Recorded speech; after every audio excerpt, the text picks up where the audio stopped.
श्रीभ्यः ओम नमः श्रीभ्यः जय श्री ओम नमः श्रीभ्यः ओंकारं गुरुसंयुक्तं नित्यं ध्यायन्ति योगिनः कामदं मोक्षदं चैव ओंकाराय नमो नमः। अव्यक्त शक्ति घनौघा प्रचार्य सकल भूतल कलन का मुनि विरूपास सरसुदान अज्ञान तिम्रान यस्य ज्ञानांजन शलाकया चक्षुरुन्मीलितं येन तस्मै श्री गुरुवे नमः तस्मै श्री गुरुवे नमः तस्मै श्री गुरुवे नमः।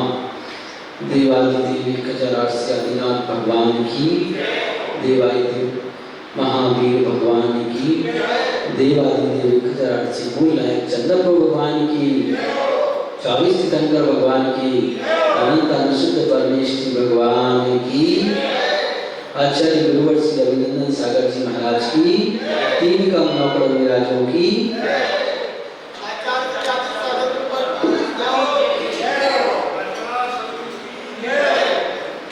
धर्म रहने बंधु। तो यहाँ पर अपनी बात चल रही थी कि एक श्रावक अपना कल्याण कैसे कर सकता है, उसका उपाय क्या है। तो उसकी कल्याण का उपाय बताते हैं कि उसके लिए इन सब चीजों का होना अनिवार्य है। गुरु भक्ति का होना अनिवार्य है और गुरु भक्ति के साथ साथ में का प्रेम और सद्भाव का होना भी अनिवार्य है।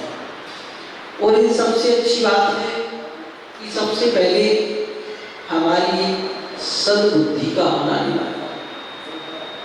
सद्बुद्धि होगी, अच्छी बुद्धि होगी तो हमारी कभी सोच गलत नहीं हो सकती। और हमारी सोच अच्छी होगी तो हम सब में अच्छा ही देखेंगे, बुराई नहीं देखेंगे। तो ये सबसे पहले देखा जाए। तो हम यहाँ पर बताते हैं कि जिसकी सोच अच्छी है, सद्बुद्धि है, ऐसा धर्मात्मा प्राणी है। तो कहा वह धर्मात्मा प्राणी ये उपादेयता पर विचार करता है कि क्या मुझे अच्छा है और क्या खराब है, क्या मुझे करने योग्य हो क्या नहीं करने योग्य, क्या मुझे बोलने योग्य क्या नहीं बोलने योग्य। ऐसा वह हर बात पर विचार करता है। उन्हीं बातों के अनुसार यहाँ पर बताया जा रहा है। हीनादान प्यारम वीनादो वैरक्क सौखम ही किम तजियम किम भजियम किम मोक्षो न स्वहं विरतिष्ठ। हीनादान प्यार वीनादो वैरक्क सौखम ही किम तजियम किम भजियम किम मोक्षो न स्वहं विरतिष्ठ। तो देखिए यहाँ बता रहे हैं कि हीनादि व्यायाम विहीना का जो हीनादि व्यायाम मतलब जो हे उपादेय के विचार से विहीन। सबसे पहले कोई भी कार्य करने के पहले थोड़ा सा बैठ करके विचार करना चाहिए। चाहे धर्म का कार्य करो, चाहे गृहस्थी का करो, चाहे किसी से हम बोलने जाए, साधु से बोले, चाहे श्रावक सधर्मी से बोले, पहले 2 मिनट विचार करना चाहिए कि हम जो बोल रहे हैं वो केवल हम अपने स्वार्थ के लिए बोल रहे हैं या सर्वहित को रख करके बोल रहे हैं। केवल इसमें हमारा अपना ही स्वार्थ सिद्ध नहीं हुआ है इसलिए हम केवल दूसरे से बोल रहे हैं, या हमें एक नेचुरल ईर्षा है किसी से। क्योंकि परिस्थितियां कई प्रकार की होती है। एक ऐसा होता है कि किसी व्यक्ति को नेचुरल ईर्षा हो जाती है, अब वो कुछ भी करे तो उसमें बुराई देखिए।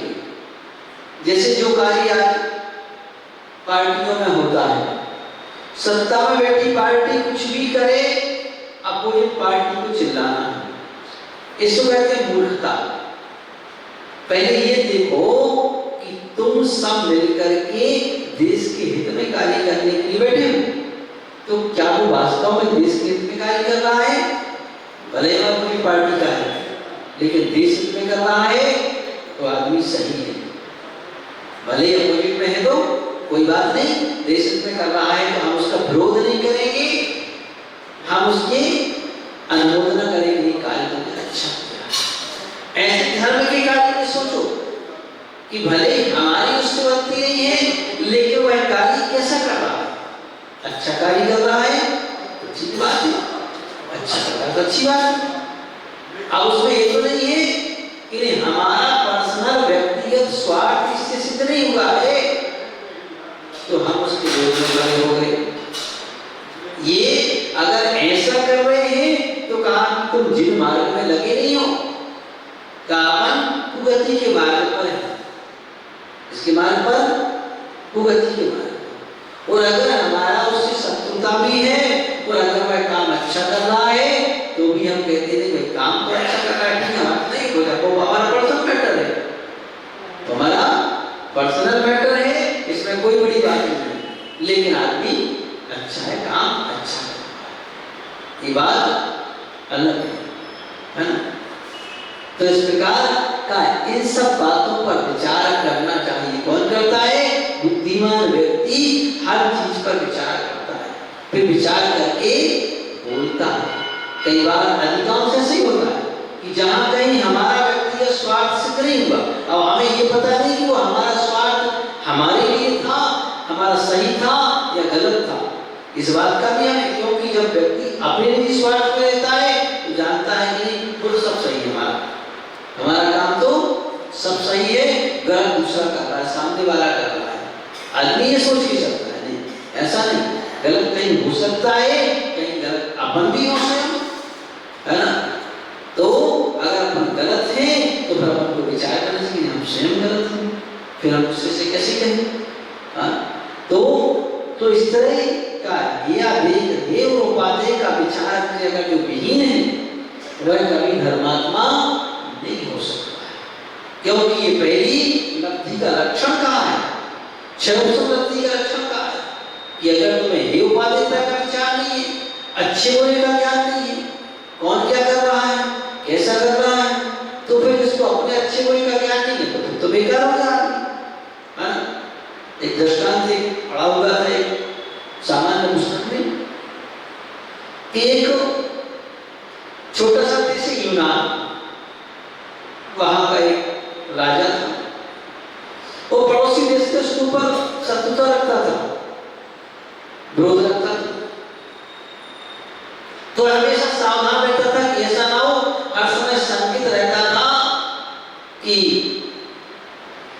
कोई व्यक्ति आकर हमें मार ना दे, हमेशा उसको संदेह बना था कोई व्यक्ति हमें आकर के मार ना दे। तो एक दिन वह राजा सैर करने जा रहा था, अपने पूरे दरबार के साथ था, उस सामने से दूर से एक सिपाही आते हुए देखा, राजा ने आदेश दिया, बोले गोली तैयार कर। जब उसने दूर से देखा कि गोली दाल नहीं, तो उसने अपने दोनों हाथ ऊंचे कर लिए, समर्पण कर दिया। दोनों हाथ ऊंचे करने का मतलब समर्पण कर, उसने दोनों हाथ ऊंचे कर लिए, ऐसा ना कि सामने गोली चला दी मर जाए, तो दोनों हाथ ऊंचे कर लिए और ऊंचे करते हुए चला आया। जब पास में आया तो देखा कि ये तो अपने आदमी दूसरा नहीं। तो महत्वपूर्ण बात जो उस सिपाही ने कही वो महत्वपूर्ण है, राजा से कही, ध्यान से सुनना, ध्यान से सुनना कि उस सिपाही ने राजा से क्या महत्वपूर्ण बात कही, वो बात ध्यान से सुनना। उसने कहा कि हे राजा, जब तुम्हें अपने आदमी की पहचान नहीं है तो क्या तुम इस देश की रक्षा करोगे और क्या अपने आप की रक्षा करोगे? कहा महत्वपूर्ण बात। तो सबसे पहले अपने आदमी को तो पहचानो कि कौन अपना है कौन पराया है। और जब तुम्हें इस बात की पहचान नहीं रही तो फिर जिसको अपने आदमी की पहचान नहीं है वो आदमी इंसान कहलाने के लिए, ये तो जानवरों में होता है कि 1 मिनट पहले मिलके खा रहे थे 2 जानवर, 1 मिनट पहले दूसरे को लड़ने लगे। हाँ, इसमें होता है, ये जानवरों में होता है, इंसान में कभी नहीं होता। अगर वह इंसान है, उसको अपने आदमी की पहचान है, तो फिर वो कभी नहीं। तो इसलिए पहले अपने आदमी की पहचान करो कि अपना आदमी कौन है, तो पराया कौन है। इस चीज की पहचान पहले करो। हाँ, और अपने आदमी में भी तो कई भेद हो जाते हैं। आदमी तो अपना है, लेकिन कौन अपने प्रति समर्पित है और कौन मध्यस्थ भाव रखने वाला है, ये भी है। और कौन विरोध करने वाला है। आदमी अपने वाले के बहुत आ जाते हैं, एक ऐसे आते हैं जो अपने प्रति समर्पित होते हैं, वो कहते नहीं हम तो आपके हैं तो हैं, बात खत्म। एक ऐसा होता है कि मध्यस्थ रहता है, एक ऐसा होता है कि विरोध करने को तैयार खड़ा होता है। और विरोध भी 2 प्रकार का होता है, एक सामने होता है, वहीं पे होता है, एक पीछे से चुगलखोरी वाला होता है, वो भी होता है। तो किस प्रकार का है? फिर भी सामने वहीं पे विरोध करने वाला फिर भी अच्छा है, बाहर वाला तो पता नहीं क्या करेगा, क्या कितना दगा देगा कितना नहीं देगा।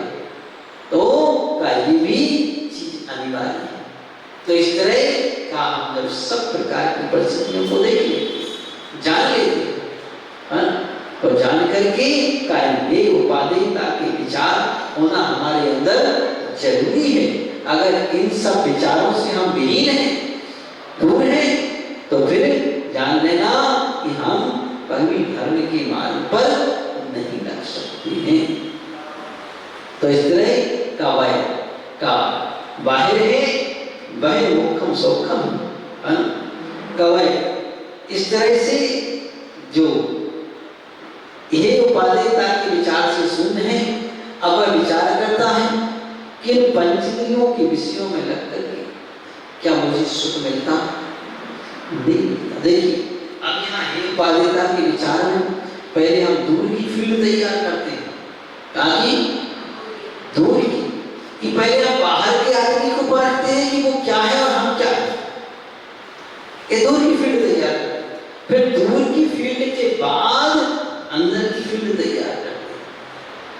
पंचेंद्रिय के विषय अपने सीमित तक होते हैं, अपने तक। तो पहले हम दूर तक विचार करते, कौन अपना कौन पराया, इसका निर्णय करते, क्या अच्छा क्या बुरा, इसका निर्णय करते। फिर इसके बाद हम अपने इंद्रिय विषयों पर आते। ये तो बहुत अंदर की फील्ड होगी।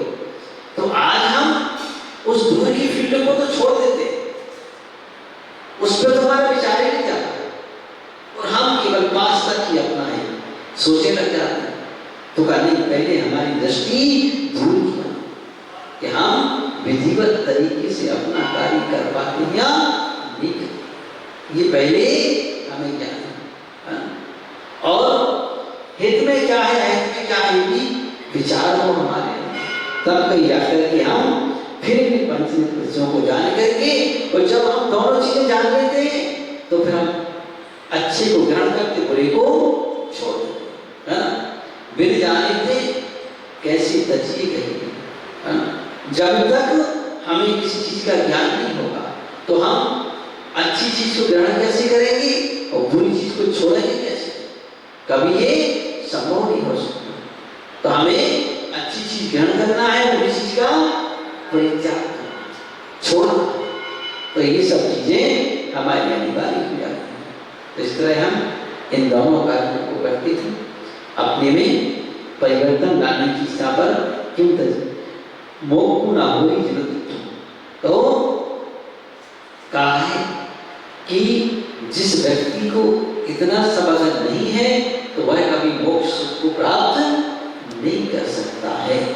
वैसे देखा जाए तो मोक्ष सुख के लिए तो एक निज आत्म तत्व की खोज ही अनिवार्य है, बाकी सब बेकार है। एकमात्र आत्म तत्व की खोज ही अनिवार्य है, लेकिन जिसने आत्म तत्व की खोज कर ली है ऐसा व्यक्ति बाहर में भी का हर चीज में उपादेयता के बारे में विचार और वह प्रवृत्ति उसकी नेचुरल बनती चली जाती है, क्योंकि ये प्रवृत्ति का प्रारंभिक अवस्था में होती है और इस प्रारंभिक अवस्था का नाम क्षयोपशम लब्धि होता है।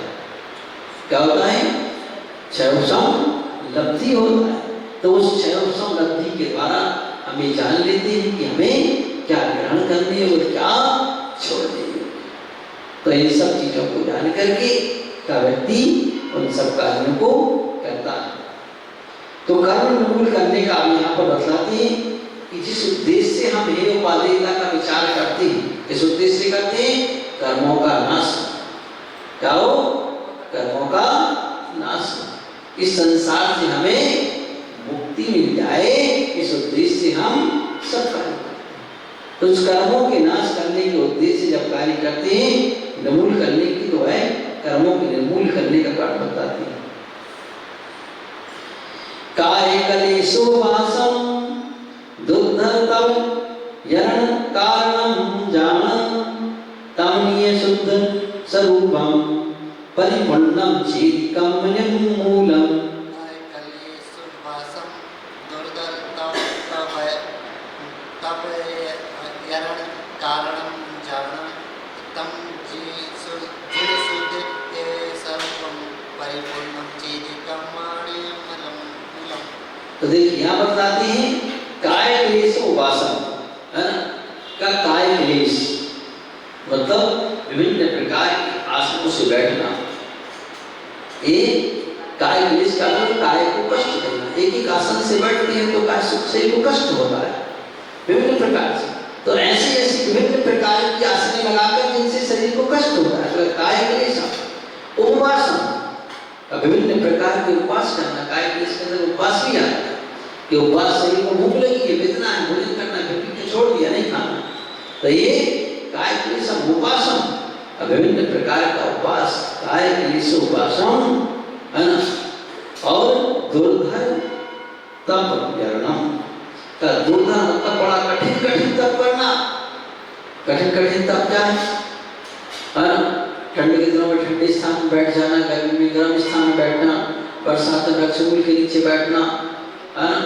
और शीत उष्ण आदि की बाधाओं को सहन करना, भूख प्यास की बाधाओं को सहन करना, ये सब क्या है? कठिन कठिन तप। कई दुर्धर कठिन तप है। ऐसे दुर्धर कठिन तपों को अगर हम करते हुए भी, है ना, और का इन सबसे परिपूर्ण है, मतलब बाहर देखने में लग रहा है बहुत अच्छा कर रहे हैं, वो परिपूर्ण होते हुए भी का अगर हमें विशुद्ध आत्मा का ज्ञान नहीं है, नहीं है, हाँ, तो विशुद्ध आत्मा का ज्ञान, विशुद्ध अपान हुआ, तो हमें अपनी आत्मा का ज्ञान नहीं है, तो का ये तुम्हारे सारे के सारे जप तप आदि कठिनता कार्य का बड़े बड़े कार्य सब बेकार निष्फल हो जाते हैं। और ये काचेदी कम निर्मूलम का कर्मों को निर्मूल करने में सहायक नहीं हो सकती। कौन? कहते सहायक। वैसे तो कर्म का नाश इन्हीं चीजों से होता है, नियम से, संयम से, व्रत से, उपवास से, है ना? इन सबसे क्या होता है? कर्मों का नाश होता है। तब से कर्म की निजरा होती है, नाश होता है। तो है तो कर्म को नाश करने के यही साधन, लेकिन फिर भी कि अगर विशुद्ध आत्मा का ज्ञान नहीं है तो का ये सारी की सारी चीजें बेकार हो जाएगी, निर्मूल हो जाएगी। तो इसलिए उस एक का ज्ञान होना अनिवार्य है। और जब जिसको उस आत्मा का ज्ञान हो जाए तो फिर का आत्म ज्ञान होने पर ये चीजें स्वयं अपने आप ही जीव के अंदर आना प्रारंभ हो जाता है। तो इस तरह का हम विशुद्ध आत्मा का ज्ञान करें और वो चीज अपने अंदर लाने का पुरुषार्थ करें, प्रयत्न करें कि आखिर वो चीज हमारे अंदर कैसे आएगी।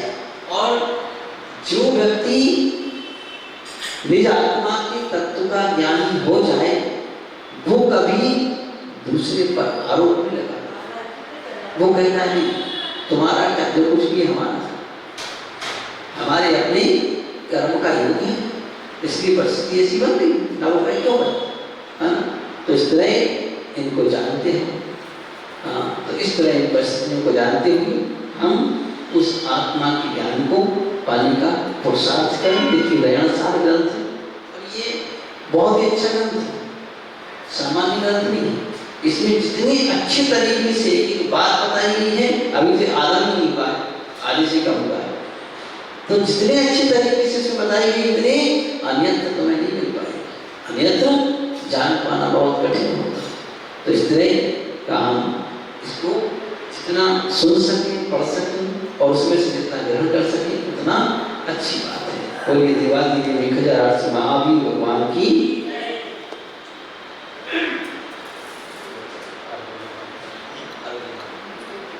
जन चंदन सत्वचरणी विदुपति कल्लापी पूजा कोठान जो तुम जान सत्या बने पाती जब